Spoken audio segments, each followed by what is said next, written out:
disgusted, completely disgusted, because this was a man that our children apparently looked up to. Baker School Board member Doris Alexander is referring to Emmett Whitfield. Until last Friday, Whitfield was a supervisor over the maintenance department for the Baker school system.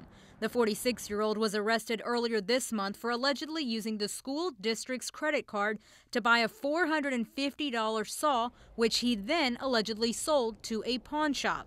That launched an investigation, and now Alexander says that incident may be more of a pattern with a hefty price tag. Allegedly, washers and dryers was gotten on our card. There were lawnmowers, riding lawnmowers that we can't find, and all of the equipment that was gotten it's not there.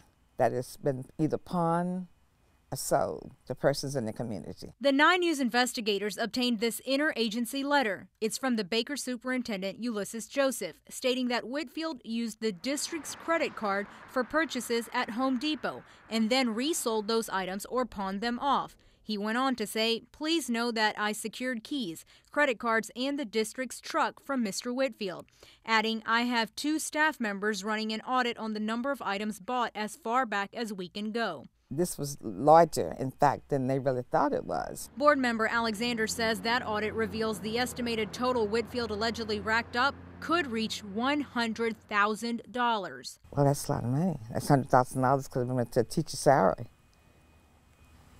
Is this taxpayer dollars? Yes, these are taxpayer dollars. I reached out to the Baker Superintendent Ulysses Joseph for an interview. He declined, saying he did not want to compromise the investigation. That's also written in this letter that the investigators obtained, his reasoning being that the Baker Police Department has launched an investigation. However, in speaking to Chief Knaps, he says otherwise. No one from the school board office, including the superintendent, have contacted us about any further criminal investigation. Baker Police Chief Mike Knapp says they did investigate the first incident, where Whitfield and his wife Queena are accused of selling the school district's saw, but his department's investigation into that case is now closed.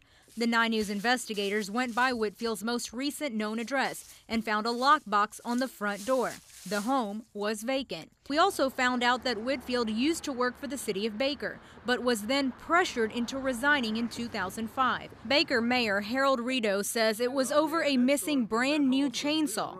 2 other city employees were fired and Whitfield resigned. Did he have any involvement in the stealing of this chainsaw?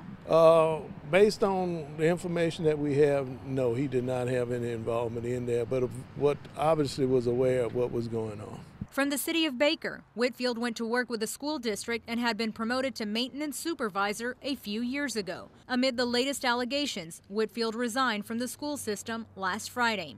But the audit continues, and Alexander wants some answers. That's a lot of money. We can't afford it. We definitely can't afford it. We cannot afford it. Especially from a man she says children look up to, and she doesn't want them to get the wrong message. You don't get an education and work for a living that you can steal for a living.